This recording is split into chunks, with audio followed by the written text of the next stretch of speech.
Joining us now, the editor of American Renaissance, Jared Taylor. How are you, sir? I'm very well. How are you? I'm doing well. I need you to help us understand what alt-right means. I don't quite fully understand it. Oh, not many people do. The alt-right, that stands for alternative right, and it's a recognition that the so-called conservatives in the United States have really given up the fight on conserving some of the most important things they should be conserving. The alt-right is basically a dissident movement, and you could say that its fundamental posture is to reject the egalitarian orthodoxies of our time. And one of the most obviously wrong egalitarian orthodoxies is the idea that races are basically equivalent and interchangeable. We recognize that race is an important aspect of individual and group identity, that people are essentially tribal, and if a population changes substantially from one race to another through immigration or for whatever reason, then society changes in all sorts of ways. And these things are obvious, but very, very rarely discussed. So it's funny because there's a lot of people that seem to be part of the alt-right movement that were Tea Party type goers, but not all of them. Oh, by no means all of them. By no means. People come from libertarianism. People come from conventional conservatism. Some people were liberals. I was a liberal in my youth. But no, it's important to recognize that race is not some sort of sociological optical illusion or a social construct, as people are now told. It's a biological fact, and the races are not identical, and they don't build similar civilizations. And if the United States ceases to be a majority white country, it will become more like the third world countries from which most of our immigrants are coming. I mean, these things may sound shocking to some of your listeners, but nothing astonishes people more than to tell them the truth. So this definitely has a racial component. Oh, yes. Oh, yes. Now, many of the orthodoxies that we reject have to do with the idea that, all religions are pretty much interchangeable. The sexes are interchangeable. You can put women in the foxhole, and, the Marine Corps will be just as strong. Put women on aircraft carriers, and there'll be no problems at all. That all sexual orientations are basically the same.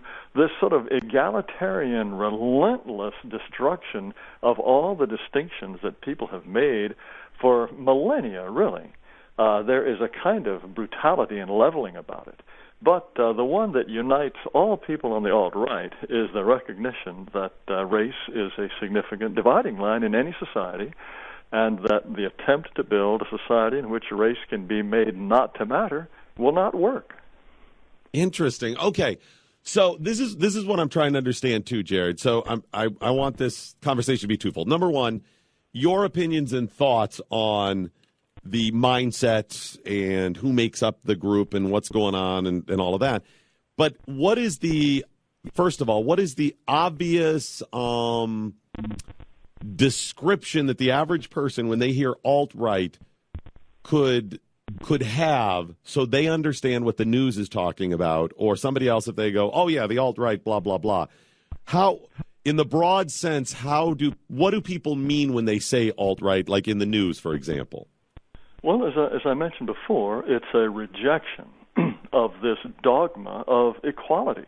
That if you follow this dogma of equality to its ultimate extent, then the United States is basically just a place that's up for grabs. Since everybody is the same, fundamentally, the country could fill up with Somalis or Guatemalans or Haitians or Vietnamese or Buddhists or Hindus, and it would still be America. America would just chug right along. No, it doesn't work that way. These things are not all equivalent and interchangeable. And when you think about it, with a shoe on the other foot, if you were to imagine, hundreds of thousands of white people pouring into Mexico and insisting on speaking English and celebrating 4th of July rather than Cinco de Mayo, and buying up radio stations and broadcasting in English and insisting on ballot papers in different languages, and eventually the point where Mexicans are going to become a minority, you could not fool the Mexicans into thinking that this was cultural enrichment. This is dispossession. It's people, basically, it is a group overwhelmingly of white people who recognize the importance of race and who do not want to be dispossessed in the country that their ancestors established. I'd put it pretty much in those terms. So it's the alt-right would not oppose other races, but they recognize that race will always be an issue. The alt-right wouldn't oppose people in interracial marriages or relationships. They just don't want any kind of apartheid or something like that. What the people in the alt-right want is freedom of association. And they want a universal recognition that if white people prefer the company of people like themselves and prefer white culture, would prefer that their country remain majority white and prefer to live in majority white neighborhoods, that there's nothing wrong with that. And when you think about it, the way I sometimes put it is this: what do you call a black person who enjoys being around other black people, who likes black music, who thinks of himself as an African American? What do you call such a person? A black person. What do you call a white person who prefers being around white people, listens to classical music, and likes the culture and heritage of Europe? Well, that's a racist. White That's yes, right. exactly. That's a racist. Yeah. Exactly. Okay, I see part of the dividing line here too, and I couldn't quite get, and it wasn't your for lack of description from you, was my understanding, Jared, is I agree with you that if you, regardless of who you are, if you want to be around people like you should have the freedom to do so if you want to be in that community. If you don't, you don't. I look at that freedom, and I fully support that. I wouldn't want to be around people who only want to be around certain people in a very general sense. So on one hand, I understand some of the alt-right and support the freedom aspect of it. I'm just not necessarily on board with only being around certain people. I do think we have a huge problem with people invading America, whether it's, regardless of their religion or race, and telling us we need to do things differently. I think that's a huge problem. Yes. Well, see, it goes further than that.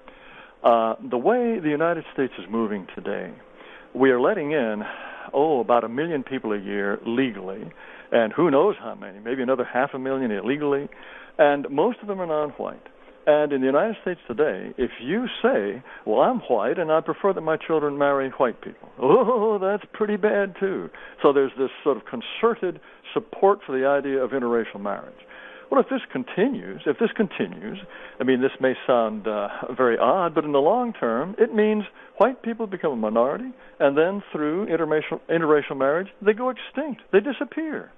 Now, we have laws in the country that protect the Kretschmar cave mold beetle. You've never seen one of those. I've never seen one of those. But if you disturb his habitat, you can go to jail. But if white people go extinct, nobody seems to care. If we become a minority, if we become even a despised and hated minority, given that whites are portrayed these days as the villains of history, I mean, we abused everybody and exploited everybody, that's not the country I want to leave to my children and grandchildren. It's funny, and I agree with just about everything there, or a lot of it. I'm not that concerned if white people, black people, Asian people, whoever go extinct. I'm really not. I mean, if it's 10 years or 1,000 years, I'm not that concerned with it because I'm not going to be around anyway. I'm concerned about it if it's a calculated effort to get anybody to go extinct, any group of people. That's what I don't like. If naturally through the course of evolution, history, whatever, for example, Japan is having a huge problem. Italy, huge problem. Their numbers are dying off. They've actually set dates, 1,000 or whatever years in the future, when they'll be completely gone. I'm okay as long as it's not a calculated effort by one group of people to see that other group of people become extinct. See, I'm not okay with that at all. I think the Japanese have contributed many, many priceless, beautiful things to sushi. World heritage. That's just one. Even just if all they had done was contribute food, that would be an extraordinary contribution. I mean, the Japanese cuisine is with such variety, but the way Japanese are, I mean, I as it happens, I spent my first 16 years in Japan and have a lot of contact with Japanese. Mm-hmm. Only Japanese will maintain and preserve and cherish that civilization and move it forward in a meaningful way. If the Japanese went extinct, I think that would be far more horrible, obviously, than the Kretschmar cave mold beetle going extinct. I think it would be a great tragedy, a tremendous tragedy. And what the Japanese need to do, of course, is have more children. They don't. What they should not do is think, well, okay, we'll just let in, a million Syrians, the way Angela Merkel did, and they will carry our traditions forward. No, not a chance. They could let in. I mean, there are plenty of Afghans and Filipinos and Brazilians who would love to go live in Japan in this prosperous and successful society. But the Japanese know instinctively that if millions of non-Japanese come in, their culture, their way of life will be threatened. And so they don't let them in. They're instead inventing robots to try to take the place of diminishing numbers of workers, trying to persuade their young people to have children. That is, I think, a much better solution. I mean, I hope it works in the long run than letting themselves be displaced and replaced. No, I mean, I think it's better if those groups of people are still around. I mean, I'm not rooting for people to go extinct. I think that would be better. I think, having a lot of knowledge of a lot of different people, a lot of different ideas, and those cultures around. Absolutely, I think that's a great thing. I just mean I'm my bigger concern is when people are forced to extinction because some people are oppressing them. But I understand. Let me ask you this. Yeah, go ahead. No, wait. But put it in these terms. If in the United States, now I'm not saying anyone is deliberately trying to make white people go extinct, but if the official policy of the United States is to continue to fill the country up with non-white people, and all the institutions in American society encourage intermarriage and scorn any white person who says, well, no, I'd rather continue within my own race, then that's the inevitable outcome.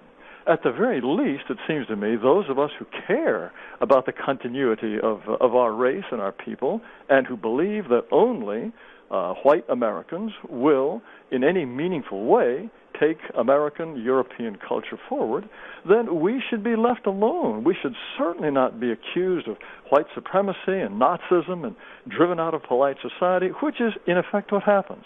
Well, and I would certainly want at least there to be some consistency that if you're going to treat one group of people, one way based on them wanting certain things, you should treat the other group of people the same way. And we certainly say one more question about the alt-right movement. Yeah. It seems that there is a bit of populism to it as well. Would you say that's an angle to it, that it's not that's certainly a part of it? The populism aspect is something that people think of when they try to tie Donald Trump to the alt-right. Is he alt-right? No, he's not. He doesn't think in terms of race.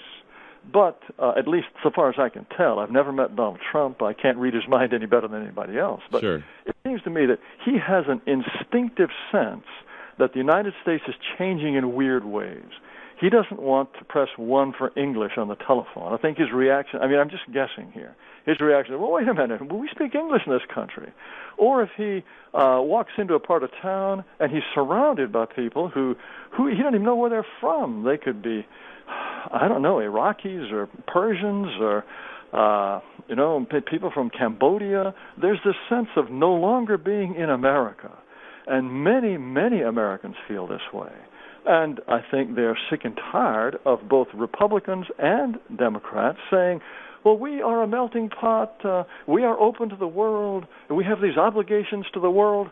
Wait a minute, let's think about Americans, the people who are here, the people who are descended from the folks who built this country, who grew up in America, and don't want to end their days in an outpost of Guatemala. I appreciate your insight. Thank you so much for joining us and explaining. Jared Taylor from American Renaissance explaining the alt-right to us.